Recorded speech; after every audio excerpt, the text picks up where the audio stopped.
Hello, नमस्कार, आदाब, सत श्री अकाल और अस्सलाम वालेकुम। मैं हूं मोहम्मद अहमद काज़मी, लेकर आया हूं आपका पसंदीदा कार्यक्रम नज़र दुनिया पर। चीन के शहर वुहान से शुरू हुआ कोरोना वायरस दुनिया भर में फैल रहा है। मिडिल ईस्ट में कोरोना वायरस का सबसे ज़्यादा असर ईरान में नज़र आ रहा है। मीडिया स्टार चूँकि मिडिल ईस्ट की सभी बड़ी खबरें आप तक पहुंचाता है, इसलिए इस इलाके में कोरोना वायरस के हालात भी आपके सामने रख रहा हूं ताकि आपको और बेहतर हालात का जायज़ा पहुंच सके। ईरान में अब तक 16 लोगों के कोरोना वायरस से मरने की खबर है, जबकि कुछ मुल्कों का मीडिया ईरान में 50 से ज़्यादा मरने वालों की तादाद बता रहा है। ईरान में डिप्टी हेल्थ मिनिस्टर भी कोरोना वायरस के चपेट में आ चुके हैं, लेकिन उन्होंने कहा है कि वो इस लड़ाई में भी कामयाब होंगे। मिडिल ईस्ट में अभी तक यूनाइटेड अरब एमिरेट्स में 13, कुवैत और बहरीन में 8, इराक में 6 और ओमान में 2 लोगों के कोरोना वायरस कन्फर्म हुआ है। अब तक पूरी दुनिया में कोरोना वायरस से मरने वालों की तादाद 2700 से ज़्यादा हो चुकी है। चीन में इस वायरस से इन्फेक्टेड होकर 2715 लोग मर चुके हैं, जबकि इटली और साउथ कोरिया में 11-11 लोग मर गए हैं। इस तरह इस वायरस ने अब तक पूरी दुनिया के 2763 लोगों की जान ले ली है, जबकि 80,965 लोग इससे संक्रमित यानी इन्फेक्टेड हो चुके हैं। लेकिन अच्छी खबर यह है कि 30,000 लोग इस वायरस से इन्फेक्टेड होने के बाद इससे आज़ाद भी हुए हैं। यानी ऐसा नहीं है कि अगर कोई इंसान कोरोना वायरस की चपेट में आ जाए तो वो नहीं बचेगा। इधर रॉयटर्स न्यूज़ एजेंसी ने अपनी रिपोर्ट में बताया है कि अमेरिकी फॉरेन मिनिस्टर माइक पोम्पियो ने ट्यूसडे को कहा है कि अमेरिका इस बात से गहराई से फिक्रमंद है कि ईरान ने कोरोना वायरस के फैलने के बारे में डिटेल छुपाई हो सकती हैं। उन्होंने जोर देकर के कहा कि सभी मुल्कों को सच्चाई बतानी चाहिए। रॉयटर्स ने बताया कि ईरानी सरकार ने 15 मरने वालों के साथ सरकारी तौर पर मुल्क में 95 मामले दर्ज किए हैं। हालांकि ईरान के मेंबर पार्लियामेंट अमीर आबादी फरहानी ने मंडे को कहा था कि अकेले कुम शहर में ही 50 लोगों की मौत हो चुकी है और बताया था कि ईरान में कोरोना वायरस पहले के मुकाबले में कहीं ज़्यादा फैला है। ये खबर रॉयटर्स ने दी है, लेकिन ईरान का कहना है कि विदेशी मीडिया ईरान में इस समस्या को बहुत बढ़ा चढ़ाकर पेश कर रहा है। ईरान सरकार ने इस खबर को गलत बताया है। ईरान के प्रेस टीवी के मुताबिक क्वारंटाइन से बात करते हुए ईरान के डिप्टी हेल्थ मिनिस्टर इरज हरीची ने ऐलान किया है कि उनका कोरोना वायरस के लिए पॉजिटिव टेस्ट हुआ है, लेकिन उन्होंने साथ ही यकीन से कहा है कि मुल्क आने वाले हफ्तों में महामारी से काबू पा लेगा। उन्होंने बताया कि उन्हें क्वारंटाइन यानी दूसरों से अलग रखा गया है और इलाज शुरू किया गया है, लेकिन साथ ही कहा है कि उनकी सेहत नॉर्मल है और वे सिर्फ बुखार और थकान महसूस कर रहे हैं।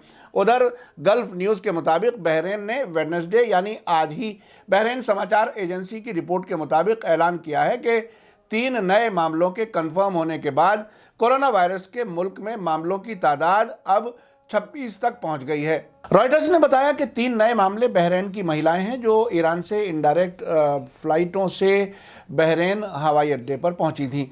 मंगलवार को बहरीन में 9 नए मामले सामने आए थे जो लोग ईरान से दुबई और शारजा के रास्ते उड़ानों से बहरीन पहुंचे थे। इनमें सऊदी और बहरीनी नागरिक हैं। बहरीन ने ट्यूसडे से दुबई और शारजा की सभी उड़ानों को 48 घंटे के लिए रोक दिया है। कुवैत ने कल ईरान से लौटने वाले सैकड़ों लोगों के बीच कोरोना वायरस के अपने पहले 3 मामलों का ऐलान किया है, जिससे सरकार की तीखी आलोचना हो रही है। कुवैत की हेल्थ मिनिस्ट्री ने कहा है कि एक 53 बरस के कुवैती आदमी, एक 61 बरस के सऊदी नागरिक और 21 बरस के बद्दू ने इस खतरनाक बीमारी के लिए पॉजिटिव टेस्ट दिए हैं। वे सभी ईरान के शहर मशहद से आए थे। सऊदी हेल्थ मिनिस्ट्री ने बाद में ऐलान किया कि जब तक वो पूरी तरह से ठीक नहीं हो जाता, सऊदी नागरिक कुवैत में ही रहेगा। इस बीच कुवैत की कैबिनेट ने 24 और 25 फरवरी को नेशनल डे और लिबरेशन डे के सभी समारोहों को रद्द करने का ऑर्डर दिया है।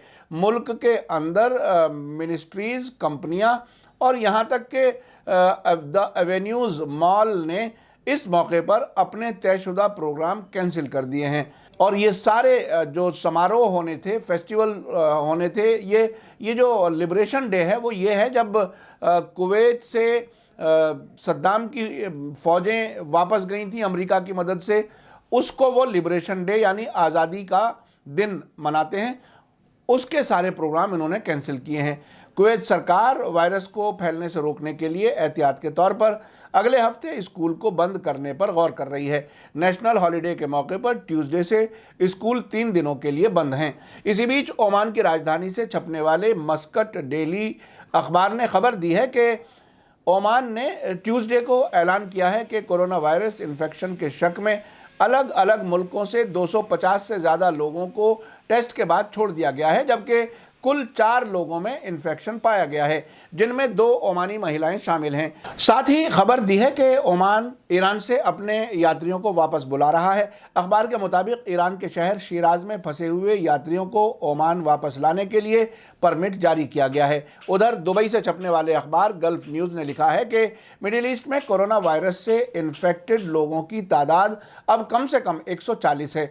उसका कहना है कि पूरे इलाके में सभी इन्फेक्शन ईरान से जुड़े हुए हैं। हालात को देखते हुए ट्यूसडे को मिडिल ईस्ट के मुल्कों ने कोरोना वायरस बीमारी को और फैलने से रोकने के लिए ईरान के साथ ताल्लुकात को कम करने के लिए नए कदम उठाए हैं। साथ ही यूएई ने ईरान के लिए सभी यात्री और कार्गो उड़ानों को 1 हफ्ते के लिए बंद कर दिया है। इसी बीच रूस की न्यूज़ एजेंसी स्पुतनिक ने एक दिलचस्प लेख जारी किया है कि ईरान में कोरोना वायरस के फैलाव के बारे में तरह तरह की बातों के बीच ये बेहद महत्वपूर्ण बिंदु अपनी जगह पर बाकी है कि दुनिया में अमेरिका के 2 बड़े और ख़ास मुखालिफ मुल्कों यानी चीन और ईरान क्यों इस तरह से कोरोना वायरस से मानसिक और शारीरिक और मनोवैज्ञानिक तरीके से जूझ रहे हैं। उसने सवाल किया है कि क्या अब जल्द ही ये वायरस अमेरिका के दूसरे दुश्मन देशों में फैलेगा।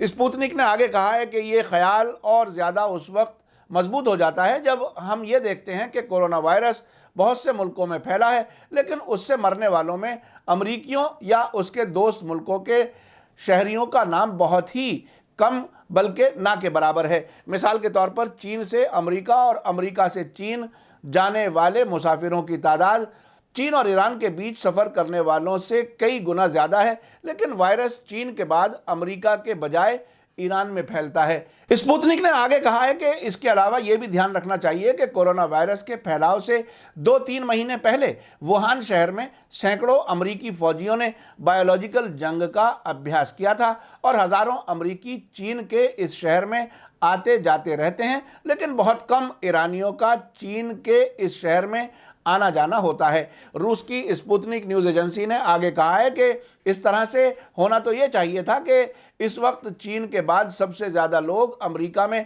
कोरोना वायरस में ग्रस्त होते, लेकिन इस वक्त अमेरिका में कोरोना वायरस का शिकार होने वालों की तादाद बहुत कम है। आखिर में स्पुतनिक ने कुछ सवाल उठाए हैं, जैसे ये पूछा गया है कि क्या वजह है कि ईरान में इलेक्शन से ठीक 1 दिन पहले ही कोरोना का पता चला। क्या ये पहले से बनाए गए प्लान का हिस्सा था? क्या वजह है कि अमेरिका और उसके इलाकाई दोस्तों से जुड़े हुए मीडिया ईरान में कोरोना के बारे में इतना ज़्यादा ध्यान दे रहे हैं और अफवाहें फैला रहे हैं?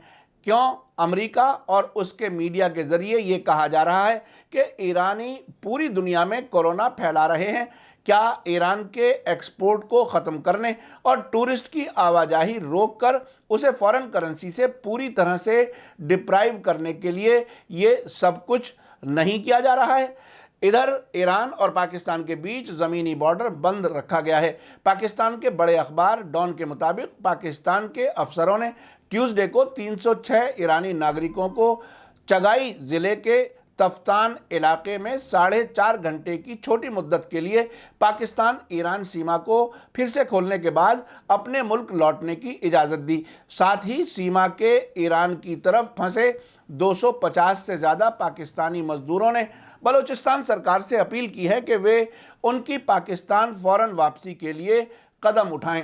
अब से पहले मीडिया स्टार वर्ल्ड ने खबर दी थी कि वुहान में अमरीकी कॉन्सुलेट के आंगन से कुछ प्लास्टिक के बॉक्सेस मिले हैं जिनमें कुछ जैविक मटेरियल है और साथ ही चीन में सभी अमरीकी कॉन्सुलेट बंद कर दिए गए हैं। अब से पहले रूस और चीन दोनों ने अमेरिका के कोरोना वायरस के फैलाए जाने में लिप्त होने की आशंका जताई थी। अगर स्पुतनिक के जरिए उठाए गए सवाल सही निकले, जो कि आने वाले वक्त में पता चल सकेगा, तो ये समझना और आसान हो जाएगा कि अमेरिका अपने दुश्मन मुल्क के खिलाफ कुछ भी कर सकता है और उसके यहाँ इंसानों की जान की कोई कीमत नहीं है। इसी के साथ मुझे दीजिए इजाज़त। थैंक यू, धन्यवाद, शुक्रिया। जय भारत, जय हिंद। मीडिया स्टार वर्ल्ड के और वीडियो देखने के लिए हमारे चैनल को सब्सक्राइब करें और सीधे नोटिफिकेशन पाने के लिए बेल आइकन दबाएं। और अगर हमारी खबर सच्ची और अच्छी लगे तो अपने व्हाट्सएप, इंस्टाग्राम, फेसबुक और ट्विटर अकाउंट पर जरूर शेयर करें।